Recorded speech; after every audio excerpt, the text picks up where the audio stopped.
चलो यार, हम लोग एक नया वीडियो शुरू करते हैं। इसमें हम लोग क्या करेंगे कि जो लोग क्लास 11 से 12th में जा रहे होंगे उनको सबसे बड़ी समस्या भी आ रही होगी रिवाइज करने की। तो रिवीजन का एक सबसे अच्छा तरीका होता है कि हम लोग क्या करें, पुराने या जो रिसेंट सालों में आए हुए क्वेश्चन हैं ना, उसको हम लोग सॉल्व करें। उससे क्या होगा, एक तो हमारा कॉन्फिडेंस बढ़ेगा कि कितना हमने सीखा, दूसरा रिवीजन भी होगा। और इसमें हम लोग चैप्टर वाइज नहीं करते हैं, रैंडम क्वेश्चंस करते हैं। तो रैंडम क्वेश्चन करने से हमारी मेमोरी पावर भी बढ़ती है, तो हमें आइडिया मिलता है कि हम क्या चीज़ लैग कर रहे हैं, तो वहाँ पे हम लोग वर्कआउट कर सकते हैं। तो अभी हम लोग क्या करेंगे ना, 2025 में जितने भी सवाल आए हुए हैं 11th पोर्शन के, केवल क्लास 11th पोर्शन वाले, उनको हम लोग सॉल्व करने की कोशिश करेंगे। तो चलो शुरू करते हैं हम लोग इसको। तो जैसे देखो यहाँ पर सवाल में क्या कह रहा है, two spherical bodies of same material same है, इनके रेडियस दिए हुए हैं। ठीक है, पहले का रेडियस दिया है R1 इक्वल टू दिया है 0.2 मीटर और R2 इक्वल टू दिया है 0.8 metre. Are placed in same atmosphere, same जगह पे रखे हुए हैं। The temperature of the smaller body is 800 kelvin. ठीक है, जो पहले वाला है ना उसका टेम्परेचर कितना दिया है, 800 केल्विन दिया हुआ है, और जो दूसरा वाला है उसका दिया हुआ है 400 केल्विन। ठीक है, इस प्रकार से दो बॉडीज हैं। If the energy radiate from the smaller body is E, ये जो छोटा वाला बॉडी है इसका रेडियस कम है, इससे एनर्जी निकल रही है ई। अच्छा, the energy radiated from the bigger body is, इस बड़े वाले से एनर्जी क्या होगी, तो हम लोग मान लेते हैं ई डैश मान लेते हैं। तो पहले तो समझना होगा कि ये किस टॉपिक का हो सकता है सवाल। देखो साफ साफ पता चल रहा है कि ये जो है टॉपिक कौन सा है, ये thermal properties of matter, thermal properties of matter. और किस चीज़ पे बेस्ड है ये question, based on Stefan Boltzmann law. Stefan Boltzmann law पे ये बेस्ड है। ये कहता क्या है, किसी भी बॉडी के द्वारा जो एनर्जी पर यूनिट टाइम यानी कि पावर जो रेडिएट होता है ना, वो क्या होता है, या इसको मैं W से P से रिप्रेजेंट कर देता हूँ। ये क्या होता है, sigma E A T to the power 4। ठीक, सिग्मा आपका क्या होता है, बोल्ट्जमैन कांस्टेंट होता है।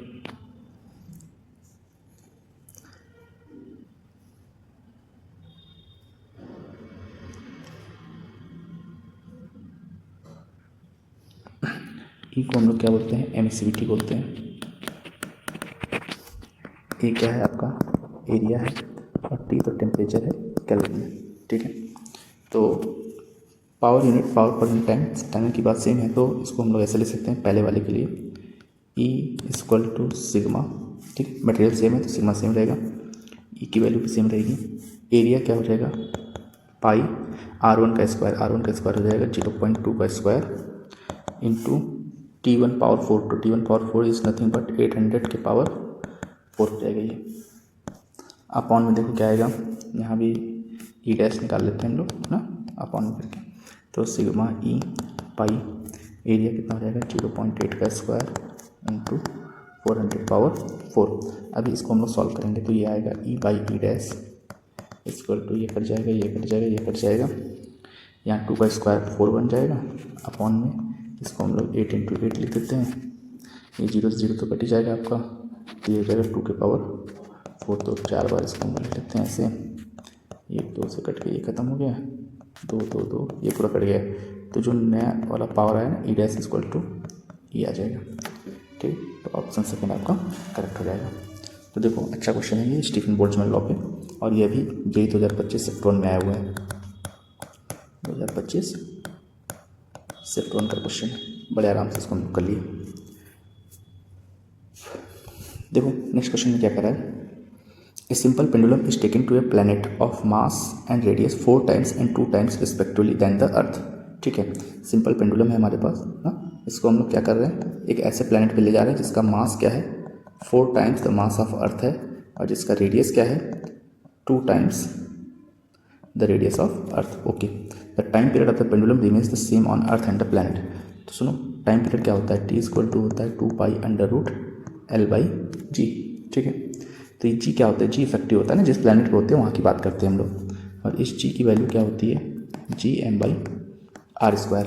तो अगर हम प्लैनेट पे चल के बात करें तो जी, उसका मास तो कितना है 4 टाइम्स मास ऑफ अर्थ है, और रेडियस क्या है 2 टाइम्स रेडियस ऑफ अर्थ है, तो उसका स्क्वायर, तो कितना हो गया जी 4m अपॉन 4r²। तो ये तो कट जाएगा, देखो वैल्यू सेम ही आ गई, यानी प्लैनेट पे जी की बात करो या अर्थ पे जी की बात करो, दोनों क्या रहेगा, सेम रहेगा। तो हमारा असर्शन तो क्या हो गया, ट्रू हो गया।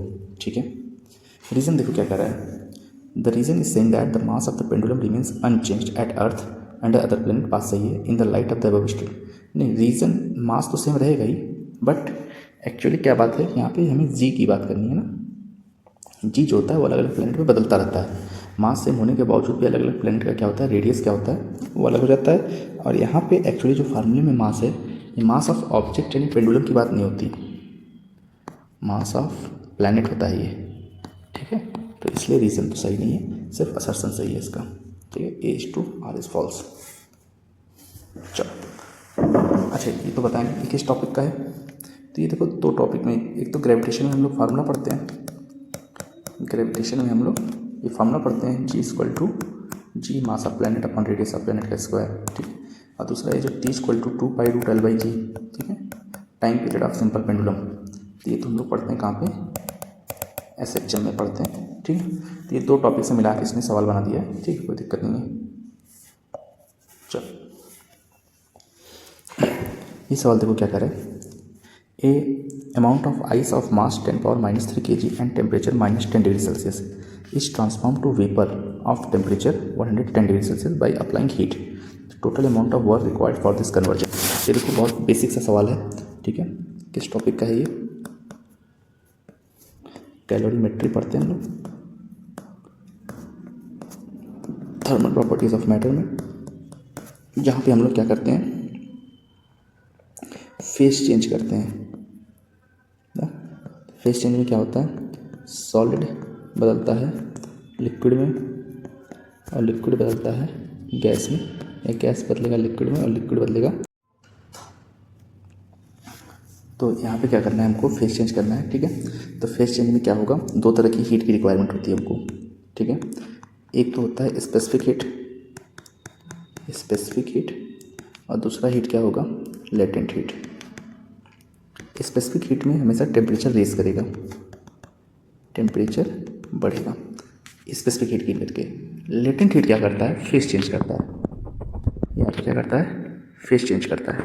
ठीक है, आप जो भी हीट देंगे एक्सटर्नल फॉर्म में, वो क्या होगा, बॉडी लेकर के अपने बॉन्ड्स को ब्रेक करके फेस को चेंज कर लेगा। यहाँ पे कोई भी टेम्परेचर का इंक्रीमेंट या डिक्रीमेंट आपको देखने को नहीं मिलेगा। चलिए इस सवाल से शुरू करें। आइस जो है, ये रहा हमारा आइस। ठीक है, इस आइस का मास दिया है 10⁻³ kg। ठीक है, मास तो पूरे प्रोसेस में कभी भी बदलेगा नहीं, क्योंकि मास कांस्टेंट रहेगा। ये अभी कितने पे है, -10 डिग्री सेल्सियस पे आइस बना हुआ है। अभी क्या करेगा ना, हीट लेगा, इसको हम लोग हीट देंगे तो अपने टेम्परेचर को रेज करते हुए कहाँ आएगा, 0 डिग्री सेल्सियस पे आएगा। और अभी भी क्या रहेगा, आइस रहेगा। अब क्या होगा, 0 डिग्री सेल्सियस का आइस अब अपना फेस चेंज करना चालू करेगा और ये फिर से बदलेगा 0 डिग्री सेल्सियस के वाटर पे। यहाँ से चलेगा ये वाटर 100 डिग्री सेल्सियस के वाटर पे अपना टेम्परेचर बढ़ाते हुए, और फिर और टेम्परेचर बढ़ाएगा, नहीं यहाँ पे फेस चेंज करेगा तो 100 डिग्री सेल्सियस के स्टीम में बदलेगा। और फिर अब इसको और जाना है तो 110 डिग्री सेल्सियस के स्टीम में हीट को गेन करेगा। तो यहाँ मान लो Q1 हीट लिया, यहाँ Q2 हीट लिया, यहाँ Q3 हीट लिया, यहाँ Q4 हीट लिया और यहाँ पे Q5 हीट लिया। तो इतने हीट को इसने एब्जॉर्ब किया हुआ है। अब यही टोटल हीट हमको निकालना है। चलो करते हैं इसको हम लोग। तो देखने वाली बात यह है कि Q1 हीट क्या होगा। Q1 हीट में टेम्परेचर रेज हो रहा है, देखो ना -10 से 0 में जा रहा है, टेम्परेचर रेज हो रहा है तो स्पेसिफिक हीट का यूज़ करेगा। स्पेसिफिक हीट क्या होता है, फॉर्मूला MS डेल्टा T। ठीक है, मास तो आपको पता है ना कितना दिया है, 10⁻³ kg into specific heat of ice दिया होगा। देखो स्पेसिफिक हीट ऑफ आइस दिया हुआ है। ठीक है, ये हो गया। अब इसको करते हैं हम लोग, तो नीचे का भाई 10⁻³ MS और डेल्टा T। डेल्टा T जरा देखो कितना हुआ, 0 से 10। तो इसमें क्या करना होगा, higher temperature minus lower temperature. Higher हो गया 0, लोअर हो गया -10। 0 में से 10 घटाएंगे 10 आएगा, 0 -10 यहाँ जाएगा 10। ठीक है, अभी देखो 2 0 1 0 ये सब मिलके इसको ख़त्म कर देंगे तो यहाँ पे सिर्फ कितना बचेगा, 21 जूल। ठीक है, तो Q1 आ गया। Q2 देखो क्या है, Q2 में 0 डिग्री सेल्सियस का आइस बदल रहा है 0 डिग्री सेल्सियस के वाटर में। यहाँ पे हो रहा है फेस चेंज, यहाँ हो रहा है भाई साहब फेस चेंज। तो जब फेस चेंज हो रहा है तो यहाँ पे लगेगा लेटेंट हीट। तो लेटेंट हीट कौन सा, फ्यूज़न वाला, MLF। तो ये हो गया 10⁻³ लेटेंट हीट ऑफ फ्यूज़न कितना होगा आइस के लिए, देखो इधर सारा डेटा दे रखा है आपको। Latent heat of ice 3.35 into 10⁻5, 3.35 into 10⁻5। ठीक है, अब देखो 10⁻³ से इसके +3 चले जाएंगे, यहाँ बचेगा 10 का स्क्वायर, तो ये आ जाएगा सिर्फ 335 जूल। ठीक है, Q3 क्या होगा, 0 डिग्री सेल्सियस का पानी बदलेगा 100 डिग्री सेल्सियस के पानी में, फिर से टेम्परेचर रेज हुआ, तो MS डेल्टा T। ठीक है, M आपका सेम रहेगा 10⁻³ specific heat of water 4180 into delta T जरा बताइए कितना हो गया, 100 से 0 100 हो गया। चलिए 2 0 यहाँ, 1 0 यहाँ, 3 0 ये मिलके इसको ख़त्म कर देंगे, तो ये बचेगा कितना 418 जूल। ठीक है, देख लेता हूँ कैलकुलेशन। ठीक है, ठीक तो लग रहा है अभी तक। Q4 की वैल्यू क्या हो जाएगी, जरा देखो Q4 क्या है, वाटर स्टीम में बदल रहा है। Q3 0 डिग्री सेल्सियस का वाटर, ठीक है 100 डिग्री सेल्सियस का वाटर अब 100 डिग्री सेल्सियस की स्टीम में बदल रहा है, तो यहाँ पे भी क्या लगेगा, लेटेंट हीट, फेस चेंज हो रहा है ना, तो यहाँ पे क्या आ जाएगा MLV, latent heat of vaporisation आ जाएगा यहाँ पे 10⁻³ और लेटेंट हीट ऑफ वेपराइजेशन यानी स्टीम कितना है 2.25 इंटू 10⁻6 जूल है। चलिए तो कितना हो गया ये 10⁻³ से 10⁻3 खत्म हो जाएगा, तो यहाँ बचेगा 2250 joule. Okay, and the last one is Q5 में अगर 100 से 110 टेम्परेचर बढ़ रहा है तो लगेगा MS डेल्टा T। M की value 10⁻³ specific heat of steam is 1920 and 10 delta T is 10। तो 1 0 2 0, तो ये 10⁻² खत्म हो गया, यहाँ से बचेगा 10⁻1, ये आ जाएगा 19.2 जूल।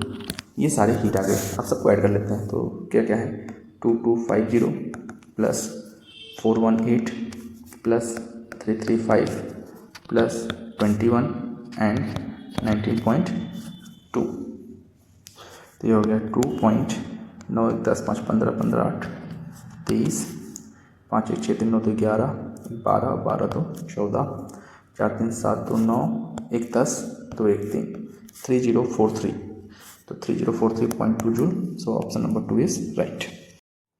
चलो अगला सवाल देखो क्या है। अगले सवाल में कह रहा है ए यूनिफॉर्म सर्कुलर डिस्क है हमारे पास। ठीक है, ये देख पा रहे हैं हम लोग, एक प्रकार का क्या है हमारे पास सर्कुलर डिस्क है, जिसका रेडियस R दिया हुआ है और मास M दिया हुआ है। ये एक एक्सिस से रोटेट कर रहा है जो कि परपेंडिकुलर टू इट्स प्लेन है and passing through its centre. A small circular part of radius R/2 remove from the original disc as shown in the figure. ठीक है, यहाँ पे एक छोटा सा एक तरह से कह सकते हो कि R/2 रेडियस का डिस्क काट के निकाल लिया गया है। तो find the moment of inertia of the remaining part, जो पार्ट बच गया, मतलब ये वाला जो पार्ट बच गया, इसका हमें क्या निकालना है, मोमेंट ऑफ इनर्शिया निकालना है। अच्छा, कहाँ से निकालना है, about the axis as given above, जिस एक्सिस से रोटेट कर रहा है मतलब इस एक्सिस से निकालना है हमको। ठीक है, तो देखो ये सवाल में किस टॉपिक का सवाल है, ये टॉपिक तो है आपका रोटेशनल मोशन का सवाल है, और सब टॉपिक इसका क्या है, मोमेंट ऑफ इनर्शिया। ठीक है, मोमेंट ऑफ इनर्शिया में पहले तो देखो क्या है, एक हमारे पास पूरा का पूरा डिस्क है। ठीक है, एक पूरा इस प्रकार से क्या है हमारे पास डिस्क है। ठीक है, अब इस डिस्क का जो रेडियस है, ये जो डिस्क है ना, इसका रेडियस कितना दिया हुआ है, R दिया हुआ है। तो इसका मोमेंट ऑफ इनर्शिया क्या हो जाएगा, आई डिस्क, मैं लिख देता हूँ इसको, तो आई डिस्क क्या हो जाएगा यार, mR²/2 हो जाएगा। ठीक है, ये तो इस डिस्क का हो गया। अभी क्या करा है, इसमें एक छोटा डिस्क भी है। ठीक है, छोटा डिस्क है तो इसको मैं अलग से यहाँ बना लेता हूँ, ये इस प्रकार से, ज़्यादा ही छोटा हो गया क्या, थोड़ा बड़ा कर लेते हैं। ठीक है, इसको भी बड़ा कर देते हैं। ठीक है, इसका रेडियस कितना दिया हुआ है, R/2 दिया हुआ है। ठीक है, तो इसका मोमेंट ऑफ इनर्शिया क्या हो जाएगा, आई रिमूव्ड पार्ट में बोल देता हूँ IR। इसका तो देखो पहले क्या हो गया कि रेडियस ही कम हो गया, तो रेडियस कम हो गया तो कितना हो गया ये R/2। ठीक है, और इसका मास क्या हो जाएगा, इसका मास हो जाएगा M'। ठीक है, अब इस M' को निकालना है, तो देखो डिस्क है ना, दोनों सेमी पार्ट हैं, तो इनकी जो मास पर यूनिट एरिया होगा, मास डेंसिटी जो होगा वो क्या होगा, सेम होगा।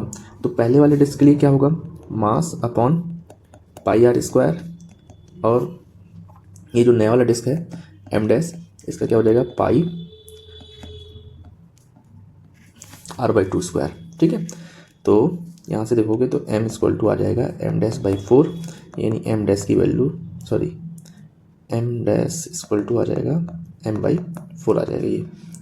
ठीक, तो नया वाला मास ये आ गया।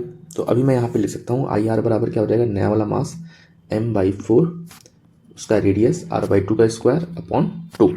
देखो कितना आ गया, m by 4 into R square by 4 और क्या है 1 बाई 2। ठीक है, ये तो आ गया रिमूव्ड पार्ट का मोमेंट ऑफ इनर्शिया। बट इस रिमूव्ड पार्ट का जो मोमेंट ऑफ इनर्शिया है उसको निकालना है हमको जो ओरिजिनल डिस्क है उसके सेंटर ऑफ मास से।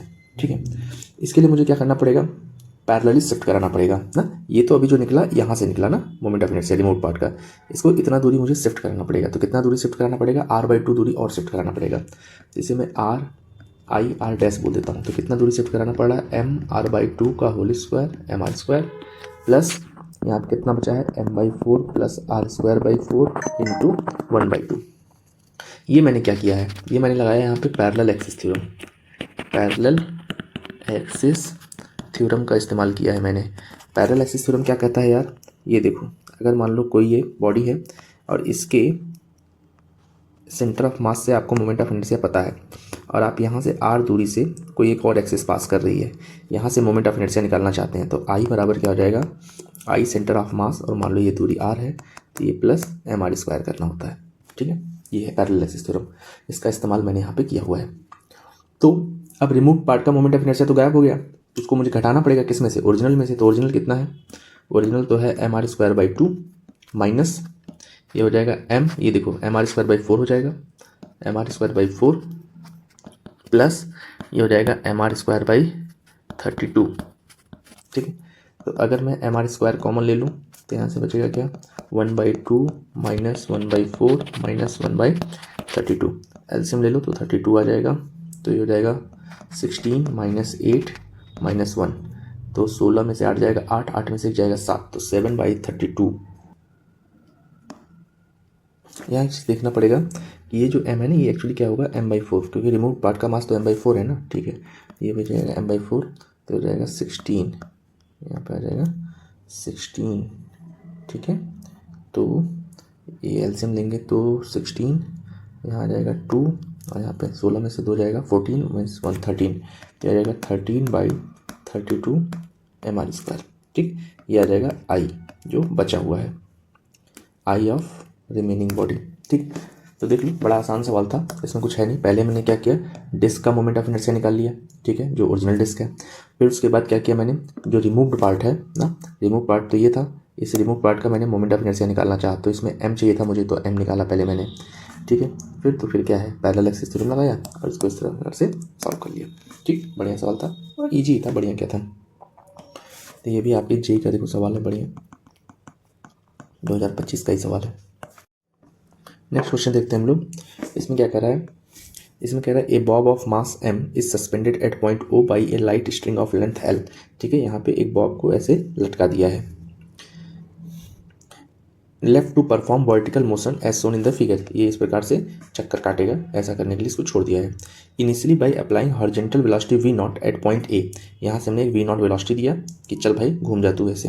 ठीक है, the string become slack when the Bob reaches at the point T, मतलब कि ये पॉइंट लगभग यहाँ तक पहुँच गया है और फिर उसके बाद स्लैक हो गया। The ratio of kinetic energy of the bob at point B and C, B point पे काइनेटिक एनर्जी क्या होगा और C पॉइंट पे काइनेटिक एनर्जी क्या होगा, इसी का हमको रेशियो निकालना है। ठीक है,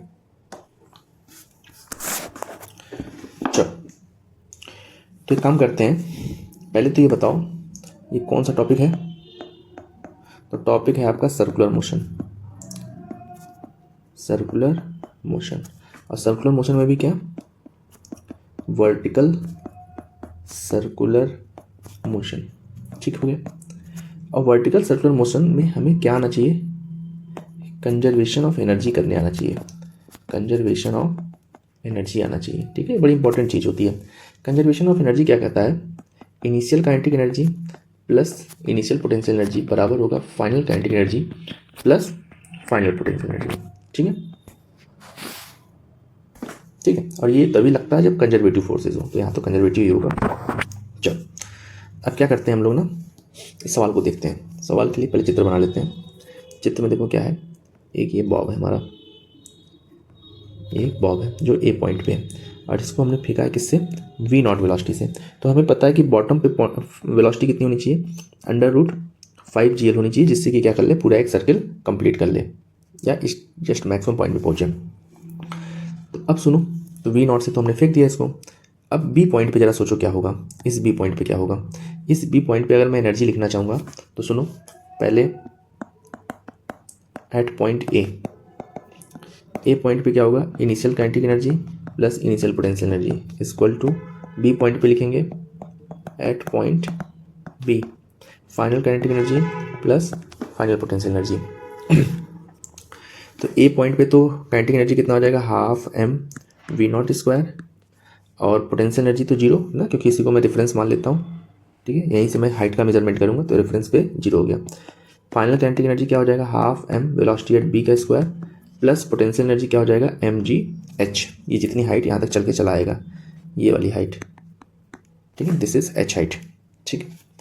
तो अगर मैं एक काम करूँ तो m को तो पहले काट दूँ, m का तो कोई काम ही नहीं है, ठीक है। तो यहाँ से बचेगा V0², V0 इज √5GL, तो V0² क्या हो जाएगा, 5GL/2 इक्वल टू ½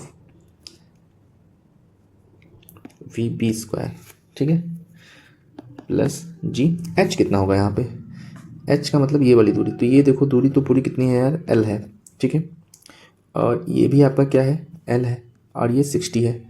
तो ये वाली जो वैल्यू है क्या हो जाएगी, L cos 60, ट्रिग्नोमेट्री से कितनी हो जाएगी, L cos 60, और L cos 60 की वैल्यू L/2। तो h बराबर क्या हो गया, OA माइनस, इस पॉइंट को m बोल देता हूँ, OM। तो h equal to L minus L/2, ये कितना आ जाएगा, L/2। तो h की वैल्यू कितनी आ गई, L/2 आ गई, ठीक है। तो इस 2 से सारे 2 को काट दूँ तो VB² इक्वल टू आ गया 4GL, ठीक है, या VB इक्वल टू आ गया 2√GL। ये आ गया बी पॉइंट पे वेलोसिटी। तो काइनेटिक एनर्जी ½ M से मल्टीप्लाई कर देंगे, काइनेटिक एनर्जी आ जाएगा, ठीक है। अब इसी प्रकार से सी पॉइंट पे एनर्जी कैलकुलेट करते हैं एट पॉइंट सी। जरा देखो सी पॉइंट पे क्या होगा, सी पॉइंट पे जो होगा ना, अभी मैं इसको थोड़ा सा क्लीन करता हूँ, हाँ, और कलर भी चेंज कर लेता हूँ। सी पॉइंट पे देखो ये वाली हाइट हो जाएगी, एच की जगह पे ये वाली हाइट हो जाएगी। तो यहाँ तक तो हाइट तुम देख ही पा रहे हो, ये क्या है, एल हाइट है, ठीक है। और अभी मैंने बताया अगर ये एल है तो ये वाला क्या हो जाएगा, L cos 60 हो जाएगा, यानी कि L/2 हो जाएगा। तो h की वैल्यू क्या हो जाएगी, L प्लस L/2 यानी कि 3L/2, ठीक है। 3L/2 हो गया ये। अब आओ पहले ए पे लिखते हैं एनर्जी। ए पे तो हो जाएगा ½ M V0² plus 0 equal to ½ M velocity at C का स्क्वायर प्लस mg 3L/2, ठीक है, ये हो गया। तो ½ M से सारे ½ M कट जाएंगे, तो यहाँ से VC² इक्वल टू आ जाएगा, V0 की वैल्यू 5GL है, 5GL माइनस 3GL, तो ये क्या बचेगा, 2GL, ठीक है।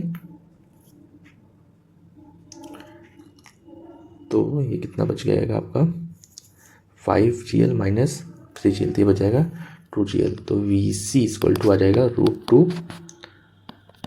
√2GL, ठीक है। अब मुझको क्या चाहिए, काइनेटिक एनर्जी का रेशियो। तो kinetic energy at B point क्या हो जाएगा, ½ M वेलोसिटी ऑफ B², तो हो जाएगा 4GL upon kinetic energy at C ½ M 2GL। ½ M से ½ M कट गया, GL से GL कट गया, 2 से 4 कट गया, तो 2 आ गया। तो रेशियो क्या आ गया भाई साहब, रेशियो आ गया 2:1 का, ठीक है, ठीक है, ये वाला आंसर हो जाएगा। बहुत ही सिंपल सवाल था, कहने को सर्कुलर मोशन, लेकिन आप आराम से इसको बेसिक नॉलेज के साथ भी लगा सकते हैं, ठीक है। चलो, कह रहा है 2 soap bubbles of radius 4 cm and 4 cm respectively are in contact with each other. The radius of curvature हो गया, ठीक है, और एक ये ले लो, दूसरा हो गया, ठीक है। अभी हम क्या करते हैं कि ये वाला पोर्शन मिटाने की कोशिश, नहीं मिटेगा क्या, तो इसको मिटाते हैं कैसे, इसको मिटाते हैं कुछ ऐसे,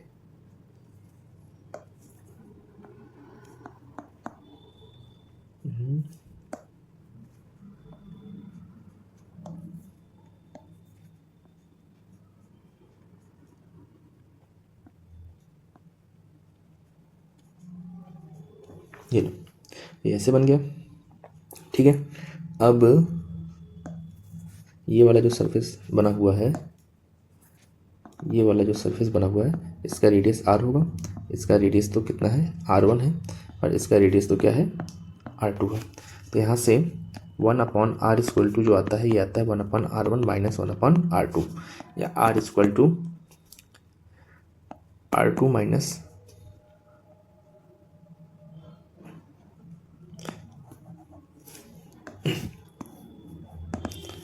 तो यहाँ से r इक्वल टू लिख सकते हैं हम लोग r1 r2 upon r2 minus r1। r1 की वैल्यू कितनी है, 2 इंटू 4 अपॉन 4 माइनस 2, तो आ जाएगा 8/2 यानी कि 4 सेंटीमीटर। ठीक है, तो यहाँ पे आंसर कितना हो जाएगा, 4 सेंटीमीटर। देखो सवाल बहुत आसान था। ठीक है, तो यहाँ पे क्या कॉन्सेप्ट यूज हुआ है, कॉन्सेप्ट यूज्ड, देखो हमें पता है, मान लो ये एक सोप बबल है। ठीक है, और इसका अंदर का प्रेशर मान लेते हैं P1 है, बाहर का प्रेशर P0 है, और मान लेते हैं ये रेडियस R1 है। तो हमें पता है कि P1 minus P0 equal to हो जाएगा 4T/R1। ठीक है, excess pressure in soap bubble, T surface tension. इसी प्रकार से मान लो एक दूसरा बबल है हमारे पास। ठीक है, इसमें प्रेशर कितना हो जाएगा, मान लेते हैं P2 प्रेशर है बाहर, और इतना कितना है P0, और यहाँ पे मान लेते हैं इसका रेडियस कितना है R2। तो हो जाएगा आपका P2 minus P0 equal to surface tension same ही रहेगा, सेम बबल है, अपॉन R2। ठीक है, अब जब दोनों को मिला देंगे इस प्रकार से, तो एक का प्रेशर हो जाएगा P1, एक पे प्रेशर है P2। यहाँ प्रेशर का डिफरेंस कितना है यार, P1 माइनस P2। अच्छा, और ये कितना आ जाएगा, ये आ जाएगा 4T/R, जो भी इसका कॉमन रेडियस होगा। तो अगर ये क्वेश्चन नंबर 1 है, ये क्वेश्चन नंबर 2 है, 1 में से 2 को हटा दिया जाए, 1 माइनस 2 कर दिया जाए, तो P0 से P0 खत्म हो जाएगा, बचेगा क्या, P1 minus P2 equal to 4T/R1 और माइनस 4T/R2। अगर इसका RHS देखें, इसका RHS देखें, इसका LHS देखें और इसका LHS देखें, यहाँ LHS सेम है इसलिए इनका RHS भी सेम होगा। तो 4T/R equal to 4T/R1 minus 4T/R2। ये 4T से सारे कट जाएंगे, तो 1/R की वैल्यू आ जाएगी 1/R1 माइनस 1/R2। ठीक है, तो यहाँ से ये क्वेश्चन बन जाएगा आराम से। तो टॉपिक क्या था भाई, ये topic surface tension. Surface tension में भी क्या, excess pressure, excess pressure in soap bubble, in soap bubble. तो इस टॉपिक से सवाल आया हुआ है जे में। इस क्वेश्चन को देखते हैं हम लोग। इसमें क्या कर रहा है कि a small point mass m is located at distance 2r from the centre O।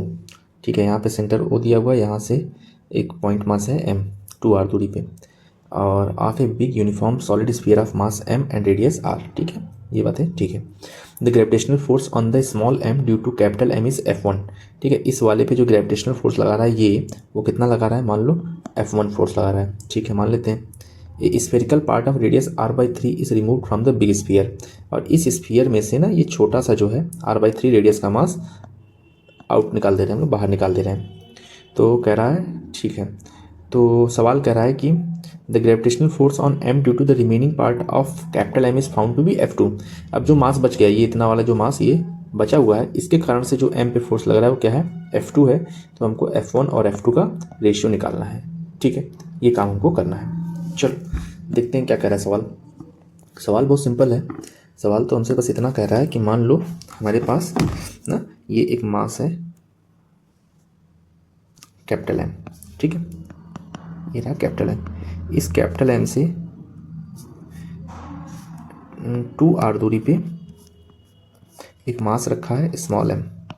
तो ग्रेविटेशनल फोर्स कितना लगेगा, तो हमको पता है कि ग्रेविटेशनल फोर्स जिसको हम लोग F1 बोल देते हैं, क्या होगा, G capital M small m upon इन दोनों के बीच की दूरी कितनी हो जाएगी, 2r का स्क्वायर।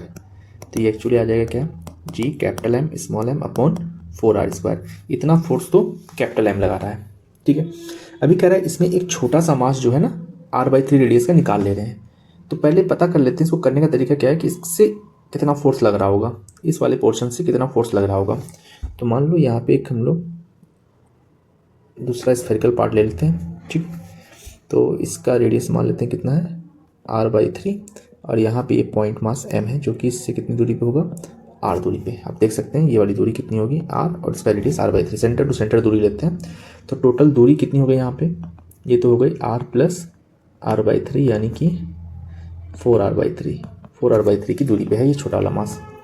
अच्छा, इसका मास अभी कितना होगा, m' होगा, मुझे नहीं पता कितना होगा, m' होगा, ठीक है। पहले इसका मास निकाल लेते हैं, इस वाले स्फीयर का मास निकाल लेते हैं।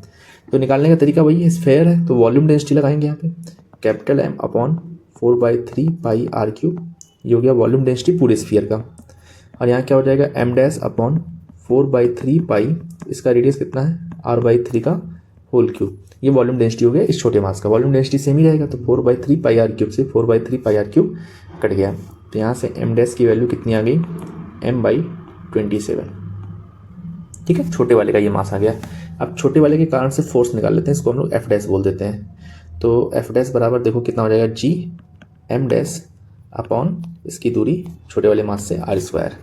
तो g m' की वैल्यू कितनी है, m/27 है, अपॉन r की वैल्यू क्या है 4r/3 का होल स्क्वायर। तो ये देखो भाई क्या बन गया, gm/27 16r² अपॉन 9, ये कट जाएगा 3 हो जाएगा, ये आ जाएगा आपका gm/48 r²।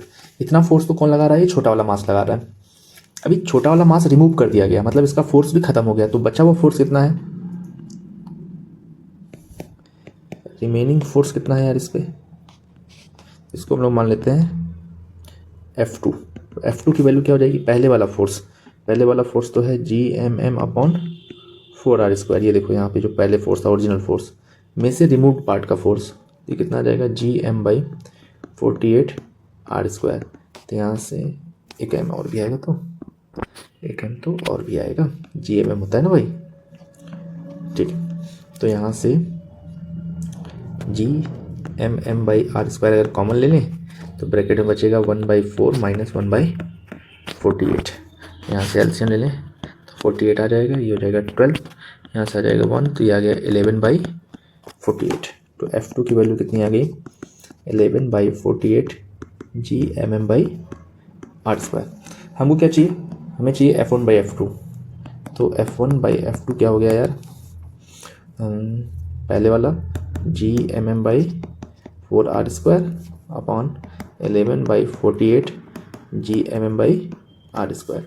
इसको हम लोग अच्छे से लिख लें ऐसे, gmm/4r² इंटू 48r²/gmm।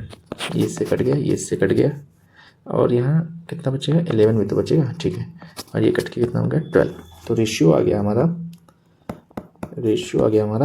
12:11, ठीक है। ये वाला आंसर सही होगा, बहुत सिंपल सा क्वेश्चन है, ठीक है। तो टॉपिक तो आप लोग जान ही गए हैं, टॉपिक क्या है इसका, ग्रेविटेशन, प्योर ग्रेविटेशन, ठीक है। ग्रेविटेशन पे बेस्ड है प्योरली। चलिए नेक्स्ट सवाल की तरफ चलते हैं। इस सवाल में क्या कह रहा है देखते हैं और ध्यान से पढ़ते हैं। कह रहा है 3 कंडक्टर्स होना चाहिए ऑफ सेम लेंथ, ठीक है। ये कंडक्टर तीनों के लेंथ क्या है, सेम है। Having thermal conductivity K1 K2 and K3, ठीक है। K1 K2 K3 इनके लिए थर्मल कंडक्टिविटी दिया हुआ है, इस प्रकार से जुड़े हुए हैं। Area of cross section of first and second are same, तो मान लेते हैं दोनों की एरिया क्या है, ए और ए है। And for the third conductor is double the first conductor, तो इसकी एरिया हम लोग मान लेते हैं 2a। The temperatures are given in the figure, in steady state condition the value of theta is, ठीक है। तो कह रहा है 3 स्लैब है, इस प्रकार से तीनों को अलग अलग टेम्परेचर पे रखा गया है और ये इस प्रकार से ज्वाइन किए गए हैं। तो थीटा की वैल्यू निकालना है कब, स्टेडी स्टेट कंडीशन में। स्टेडी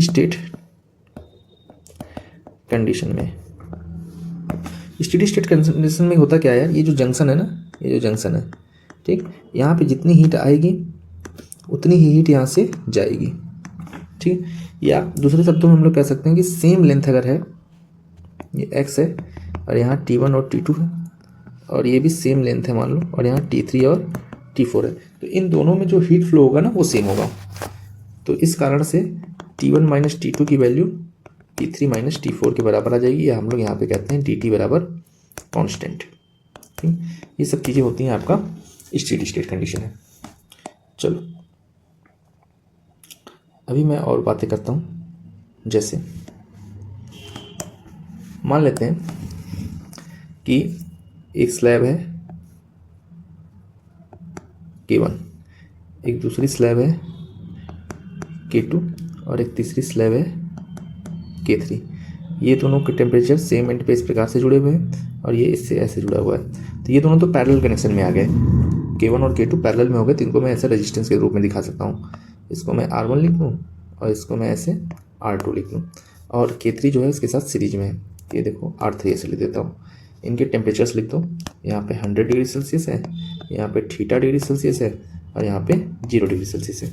अब यार स्वाभाविक सी बात है, जो हीट यहाँ पे आएगी उतनी ही हीट यहाँ से जाएगी। ठीक है, सीरीज में तो ऐसा ही होगा। तो हीट का फार्मूला क्या होता है? हीट का फार्मूला क्या होता है? तो dq by dt equal to KA dt by dx होता है, या इसी को हम लोग dt बाई R भी लिखते हैं। R क्या है? थर्मल रेजिस्टेंस है, और यहाँ पे R की वैल्यू क्या होती है? L by KA। तो इसी प्रकार से अगर मैं R1 लिख लूँ तो R1 की वैल्यू हो जाएगी L बाई K1A, यानी कि L बाई K1 की वैल्यू देखो दिया है 60। ठीक है, तो इसी प्रकार से मैं R2 भी लिख सकता हूँ। यहीं से मैं क्या लिख सकता हूँ? R2 भी लिख सकता हूँ। R2 बराबर क्या हो जाएगा? L बाई K2A, K2 की वैल्यू दिया है 120। और R3 भी लिख सकता हूँ, क्या हो जाएगा? L बाई K3, K3 क्या हो जाएगा आपका? 135 K3 इंटू A, और A क्या है? डबल ऑफ A, ना पहले वाले का दुगना है, ऐसा बोला है। तो L अपॉन कितना हो जाएगा जी? 10 6 7 270 A। ठीक है, R1 R2 R3 की वैल्यू आ गई। अब हीट कितनी आ रही है? तो हीट आ रही है कितनी? 100 माइनस थीटा अपॉन यहाँ पे R इक्विवेलेंट, क्योंकि दोनों पैरेलल में है ना, तो इन दोनों का मिला के लिखेंगे। बराबर क्या होगा? Theta minus 0 upon R3। तो यहाँ देखो हो जाएगा आपका 100 minus theta upon R equivalent. R equivalent क्या हो जाएगा? दोनों पैरेलल में R1 R2, तो पैरेलल में क्या होता है? R1 R2 upon R1 plus R2 equal to theta upon R3। चलो वैल्यू पुट करो। 100 माइनस थीटा अपॉन R1 की वैल्यू क्या है? L by 60A into L by 120A whole upon, sorry हाँ ठीक है, L by 60A plus L by 120A equal to theta upon R3 की value क्या है? L by 270A। ठीक है, अब एक काम करते हैं, क्या यहाँ पे कट पिट का काम करते हैं। तो देखो यहाँ से L बाई A से ये L बाई A कट गया, इस L बाई A से ये L बाई A कॉमन लेकर के कट जाएगा। ठीक है, तो बचेगा कितना?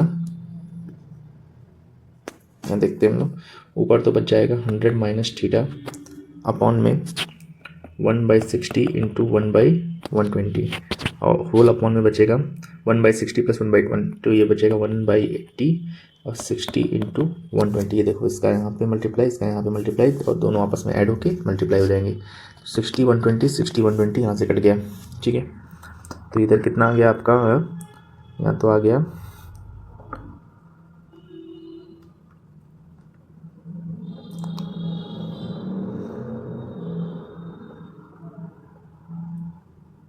तो यहाँ पे आ गया 270 थीटा। ठीक है, और यहाँ पे आ गया 180, तो ये आ जाएगा आपका कितना? आ जाएगा यहाँ से 0 से 0 कट जाएगा और ये ऊपर चला जाएगा, तो आ जाएगा 180 100 minus theta equal to 270 theta. 0 से 0 कट जाएगा, 9 दूनी 18 हो जाएगा, 9 3 27 हो जाएगा। ये आ जाएगा 200 minus 2 theta equal to 3 theta, तो 200 इक्वल टू ये आ जाएगा 5 थीटा, और थीटा की वैल्यू कितनी आ गई? 40 डिग्री सेल्सियस। ठीक है, तो देखो ये भी अच्छा ही सवाल था। ठीक है, तो इसका आंसर हो गया कितना? 40। इस थीटा की वैल्यू कितनी हो जाएगी? 40। Projected at an angle of 30 degree. 30 degree पे हम लोग उसको प्रोजेक्ट कर रहे हैं कितने स्पीड से? 60 मीटर पर सेकंड से। यानी कुछ ऐसा है बात ये है कि एक पार्टिकल को हमने ये प्रोजेक्ट किया 60 मीटर पर सेकंड से 30 डिग्री पे।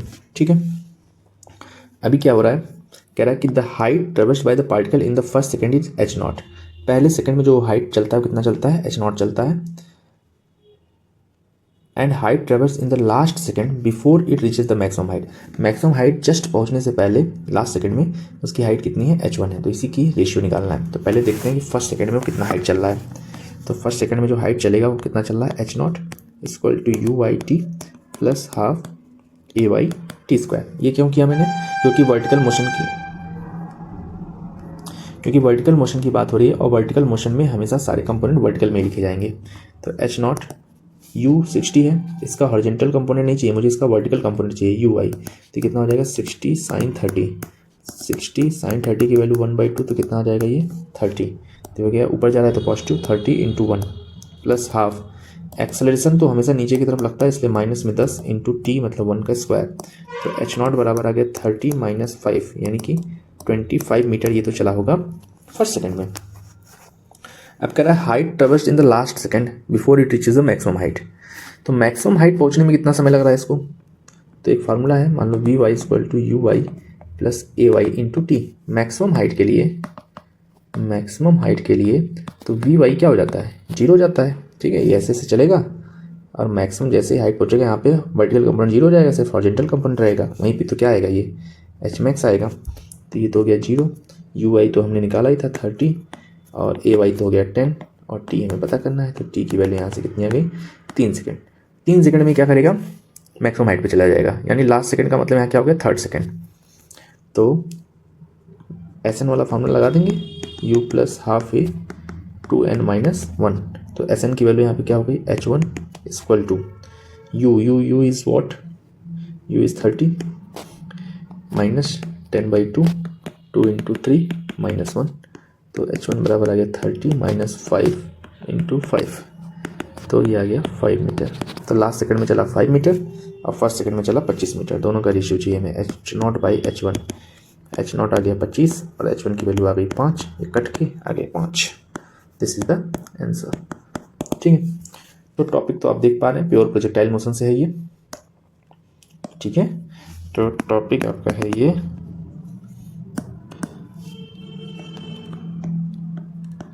Motion in a plane and more specifically projectile motion, वो भी हॉरिजॉन्टल वाला केस। ठीक है, सिंपल सी बात है।